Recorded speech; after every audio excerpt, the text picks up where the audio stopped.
Hello दोस्तों, एक बार फिर से स्वागत है आपके अपने YouTube चैनल एकाग्रा क्लासेस में। जैसा कि आप लोग देख रहे थे, हम लोग पढ़ रहे थे क्या, क्लास 12 साड़ी।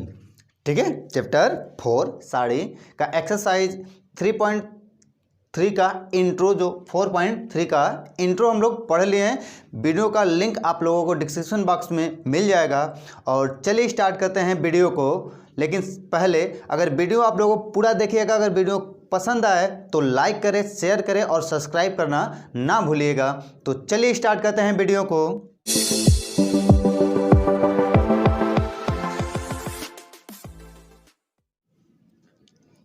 चलिए देखिए, पहला सवाल क्या कह रहा है कि यदि दिए गए शीर्ष बिंदु से त्रिभुज का क्षेत्रफल ज्ञात करना है।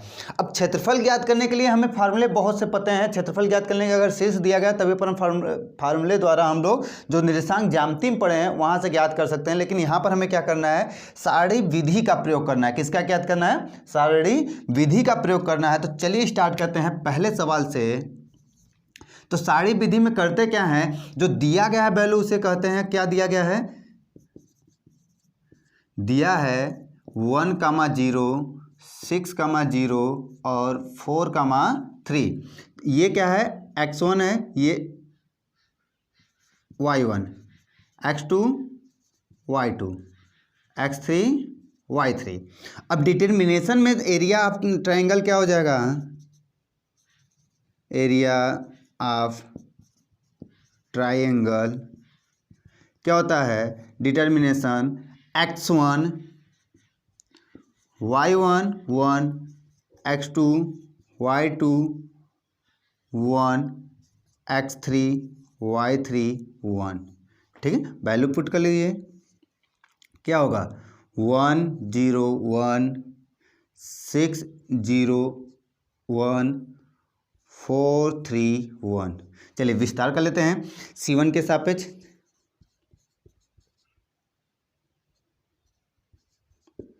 तो क्या होगा विस्तार में? 1 इसका इसमें गुणा होगा, 0 इसका इसमें गुणा होगा, तो -0 -3। ठीक, प्लस 1/2 भी होता है कि नहीं? 1/2 भी होता है। ठीक,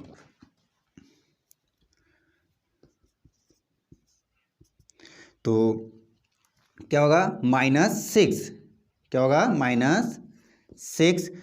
इसका इसमें गुणा होगा, इसका इसमें गुणा होगा, तो 0 और पुनः -3। ठीक, और जब 4 रखेंगे तो क्या होगा? इसका इसमें गुणा, इसका इसमें गुणा, तो अर्थात 0। वैल्यू क्या मिल गया? देखिए 3 कम 3 छत्रिक 18। तो 1/2 -3 प्लस 18 अर्थात 15/3 वर्ग इकाई। ठीक है, ये क्या निकल गया आपको? एरिया निकल गया। क्लियर है? ऐसे ही दूसरा पार्ट कर लेते हैं। दिया क्या है? दिया है -3 सॉरी -2 -3 3 2 -1 -8। तो एरिया ऑफ ट्रायंगल, चलिए फार्मूला आपको पता है, फार्मूला यहाँ लिखा गया है तो डायरेक्ट मान रख लेते हैं। तो -2 -3 1, 3 2 1 -1 -8 1। चलिए विस्तार कर लेते हैं। तो क्या होगा? -2 होगा, इसका इसमें गुणा होगा, तो 2 और प्लस 8 और -3 इसका इसमें गुणा होगा, तो -3 और प्लस 8 अब -1 इसका इसमें गुणा होगा, तो -3 और -2। ठीक, मान रख लीजिए। 10 -20 और 5 5 3 15 और -5 -5 में 1 का गुणा होगा, तो +5। ठीक है, तो 1/2 5 घट गया 30, आंसर -15 वर्ग इकाई। ठीक है, तो यहाँ तक क्लियर हुआ कि नहीं बताइए। तो हमने तीसरा हल कर लिया, तीसरा हो गया। अब ध्यान से समझिए, अभी तक इतना वैल्यू आया, लेकिन हम जानते हैं कि क्षेत्रफल एरिया ऑफ ट्राइएंगल जो होता है वो हमेशा क्या होता है, एरिया किस में होता है, हमेशा धनात्मक वैल्यू होता है। तो क्या हो जाएगा 15 वर्ग इकाई। ठीक, तो ये एरिया निकल गया। अब आप लोग इस जो क्वेश्चन नंबर 2 दिया गया है ये वाला वैल्यू आप स्वयं से रखकर हल कर लीजिएगा।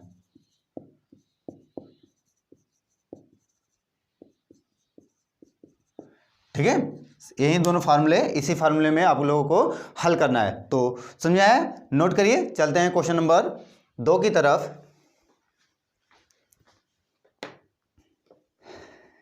चलिए आइए देखते हैं बच्चों कि ये क्या कह रहा है कि दर्शाइए कि बिंदु इतना इतना इतना जो संरेख है। अब संरेख होने के लिए क्या होता था कि हमें जो ट्राइंगल निकालते थे, एरिया ऑफ ट्राइंगल, वो क्या मिलना चाहिए, वैल्यू 0 मिल गया तो हम कह सकते हैं कि क्या है, संरेख है। तो चलिए देखते हैं कि क्या मिलता है।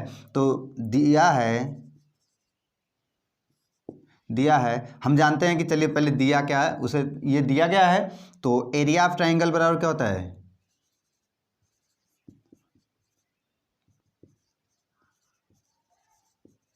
एंगल बराबर होता है 1/2 x1 y1 1 x2 y2 1 x3 y3 1। ठीक है, ये वैल्यू हो गया। अब वैल्यू का मान रख लेते हैं। तो x1 का मान क्या है, a b + c 1। ठीक, b c + a 1, और क्या है ये वैल्यू c a + b 1। अब ध्यान से या तो विस्तार कर लीजिए या तो डायरेक्ट विस्तार कर लीजिए, आ जाएगा। या तो c1 और c2 को जोड़कर कॉमन कर लीजिए, एक एक मिल जाएगा, वैसे ही वैल्यू 0 हो गया। तो चलिए हम दोनों तरीका आपको बता देते हैं। पहले विस्तार कर लेते हैं। ठीक, तो a हो गया और इसका इसमें गुणा होगा तो c + a, इसका इसमें गुणा होगा तो -a - b b + c -a - b। ठीक है, plus c b + c -c - a। ठीक, कुछ कट रहा है तो अंदर पहले ही काट लेते हैं। b से b कैंसिल हो गया, c से c कैंसिल हो गया। अब गुणा कर लेते हैं, 1/2 a का ac minus ab minus bc plus ab और प्लस bc माइनस ca। देखिए ca ab bc जब सभी कट गए तो 1/2 × 0 = 0। अर्थात क्या है, ये बिंदु संरेख बिंदु है। अगर वहाँ से नहीं तो यहाँ से देखिए, पुनः देख लीजिए।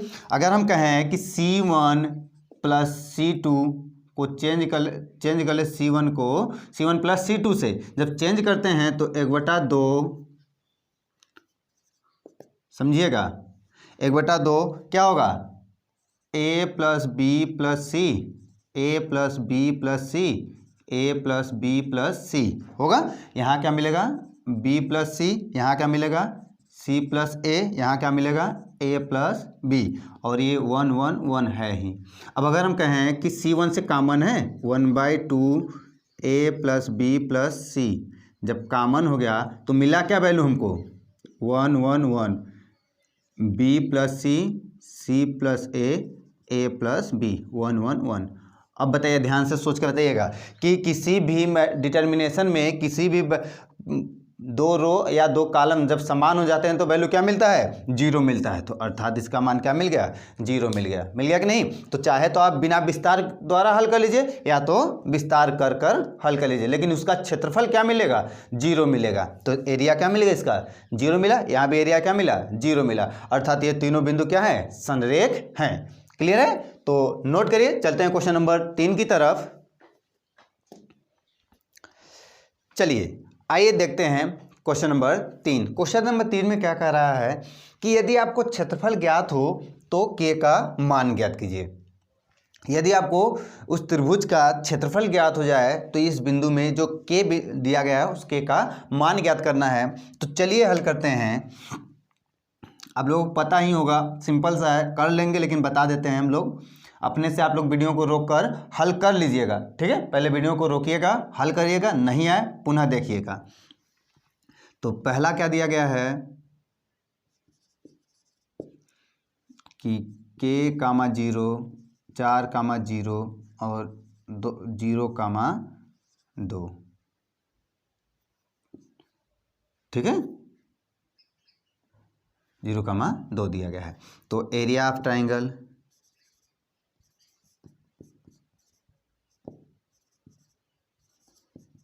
Angle 1/2 x1 y1 1 x2 y2 1 x3 y3 1, ये हो जाएगा।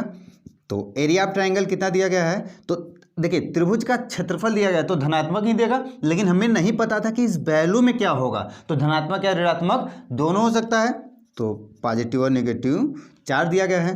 तो 1/2 वैल्यू रखिए के 0 1 4 0 1 0 2 1। चलिए विस्तार कर लेते हैं। तो +-4 बराबर क्या हो जाएगा, 1/2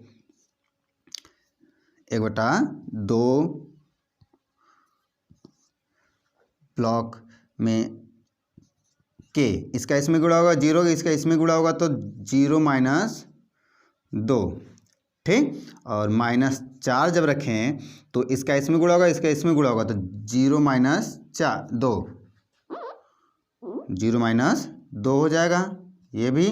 और +0 रखने की कोई ज़रूरत है नहीं। तो 4 दूनी 8 +-8 बराबर -2 के, और ये क्या हो जाएगा +8 होगा। अब जब धनात्मक लेते हैं, जब धनात्मक लेंगे, अब लिख देते हैं, जब धनात्मक मान पर जब धनात्मक लेंगे तो 8 बराबर -2 के +8, ये कैंसिल हो जाएगा। और 2 के बराबर 0 तो के बराबर 0, ठीक, ये मिला। और जब ऋणात्मक ले लेते हैं, ऋणात्मक लेते हैं तो -8 बराबर -2 के +8, 2 के बराबर 16, के बराबर 8 मिलेगा। ये वैल्यू मिल गया। अब ध्यान से समझिए, देखिए कुछ वैल्यू चेंज नहीं है, बस माइनस यहाँ लगाया, यहाँ माइनस नहीं था, बाकी सभी वैल्यू इससे भी हल करेंगे तो आपका के का मान 0 और 8 यही दोनों आएंगे, ठीक है। 0 और 8 सेम वैल्यू आएगा, कोई अंतर नहीं होगा। अब लोग हल कर लीजिएगा, ये हल किया गया है, ये भी उसी का हल ही है मान के चलिए, ठीक है। तो नोट कर लीजिए आप लोग। चलते हैं क्वेश्चन नंबर 4 की तरफ। चलिए आइए देखते हैं क्वेश्चन नंबर 4 का 2 पार्ट दिया गया है। तो पहला पार्ट दिया क्या कर रहा है कि सारणी का प्रयोग करके बिंदु इतना और बिंदु इतना को मिलाने वाली रेखा का समीकरण ज्ञात कीजिए। अब समीकरण ज्ञात करने के लिए हमें फार्मूले पता है कि ये तो लगाएंगे नहीं, क्योंकि ये सारणी विधि का कर रहा है। कौन सा फार्मूला, y - y1 बराबर y2 - y1 बटे x2 - x1 ब्रैकेट में x - x1। ये तो क्या था, दो बिंदु को मिलाने वाली ज्यामिति में इसका प्रयोग हो रहा था, ठीक है। तो हमें ज्यामिति का तो प्रयोग करना है नहीं, हमें करना है किसका, सारणी का प्रयोग करके करना है। तो सारणी के जब प्रयोग करेंगे तो क्या होगा कि अब हम ध्यान समझिए, एक बिंदु मान लेते हैं यहाँ पर दिया गया है 1,2 और इसे बढ़ा लेते हैं यहाँ तक, ठीक है। यहाँ बिंदु 3,6 दे दिया। अब इसके बीच में एक बिंदु ए बी सी मान लेते हैं, ठीक। ये बिंदु मान लेते हैं एक्स और वाई। अब ये तीनों बिंदु अगर एक ही रेखा पर है तो हम कह सकते हैं कि तीनों बिंदु क्या होंगे, संरेख होंगे। जब संरेख होंगे तो संरेख का फार्मूला लगा लीजिए। तो क्या होता है, एरिया होता है, एरिया ऑफ ट्राइंगल क्या होता है, 1/2 x1 y1 0 कि 1 x2 y2 1 x3 y3 1। ये होता है, ये क्या होता है, एरिया ऑफ ट्राइंगल होता है। लेकिन संरेख होने के लिए क्या कंडीशन होता है कि संरेख तब होता है जब आपका क्या हो जाए, x1 y1 1 x2 y2 1 x3 y3 1, वो क्या हो जाए, 0 के बराबर हो जाए। जब 0 के बराबर होता है तो हम क्या कहते हैं, बिंदु संरेख होंगे। जब संरेख होंगे तो चलिए वैल्यू रखते हैं, क्या हो जाएगा, x1 का मान क्या है 1 2 1, xy 1 3 6 1। ठीक, चलिए बराबर क्या है 0। अब यहाँ से आगे कर लेते हैं विस्तार। जब विस्तार करेंगे तो 1 के सापेक्ष विस्तार करिए तो क्या मिलेगा 1, और इसका गुणा होगा y में तो y माइनस 6 और माइनस x, और इसका होगा तो 2 माइनस 6, और जब प्लस 3 लेंगे तो क्या होगा 2 माइनस y बराबर क्या है 0 है। ठीक, तो क्या मिलेगा y माइनस 6 और माइनस 2x कि 4x प्लस 4x घटेगा ना, तो प्लस 4x, और यहाँ क्या मिलेगा प्लस 6 और माइनस 3y बराबर 0। क्लियर है। अब देखिए 6 से 6 कैंसिल हो गया, यहाँ से जब घटेगा तो 4x बराबर क्या मिलेगा 2y, और 2x माइनस वाई बराबर 0। ये क्या मिल गया हमको, रेखा का समीकरण मिला। क्या मिला, रेखा का समीकरण मिला। क्लियर है। और क्वेश्चन नंबर जो पहले का ये था और दूसरा सवाल दिया गया है उसमें बिंदु बस चेंज कर दिया क्या है 3 1 और 9 6। यहाँ क्या दिया गया है 3 और 1 और यहाँ 9 और 6। तो क्या आप लोग नहीं निकाल सकते हैं, सेम ही तरीके से निकल जाएगा कि नहीं बताइए। आप लोग हल कर सकते हैं, कुछ नहीं, बस बिंदु आपको रखना है, चेंज करना है, मान आ जाएगा, आंसर आ जाएगा। ठीक है, तो आप लोग हल कर लीजिएगा, नोट कर लीजिए क्वेश्चन नंबर 4। चलिए आइए देखते हैं क्वेश्चन नंबर 5। क्वेश्चन नंबर 5 में कह रहा है कि ये शीर्ष दिए गए हैं और त्रिभुज का क्षेत्रफल दिया गया है, तो के का मान ज्ञात करना है। क्वेश्चन नंबर 2 की तरह है, आप लोग सिंपल सा है। यदि दिया क्या है 1/2, चलिए फार्मूले में डायरेक्ट रखते हैं, तो 2 माइनस 6 1 5 4 1 के 4 1। ठीक है का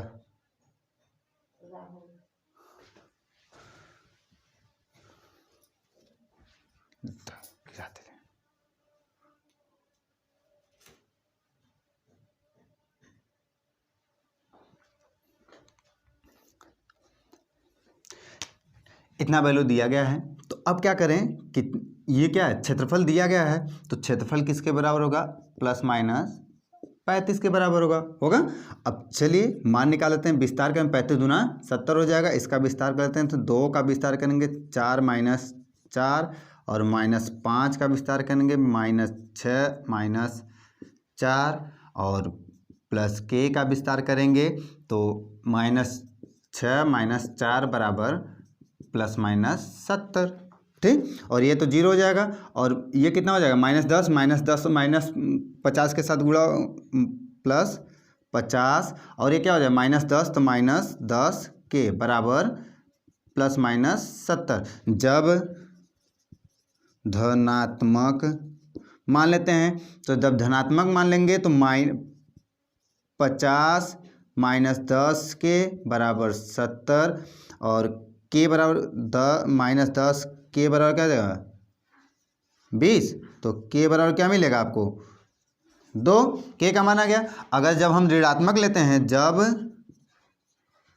ऋणात्मक मान लेते हैं तो क्या हो जाएगा 50 -10 के बराबर -70, और 10 के बराबर क्या हो जाएगा 120, के बराबर 12। तो आंसर क्या है, के का मान क्या निकल गया, के का मान निकल गया 12 और -2। ठीक है, के का मान निकल गया। क्लियर है। तो आप लोगों को बताइएगा कि आप लोगों को आया कि नहीं, और यहाँ तक आप लोगों को समझ में आया तो वीडियो पसंद आई होगी। अगर पसंद आई होगी तो वीडियो को लाइक करें और अपने दोस्तों के साथ शेयर करें और सब्सक्राइब करना ना भूलिएगा। ठीक है, धन्यवाद।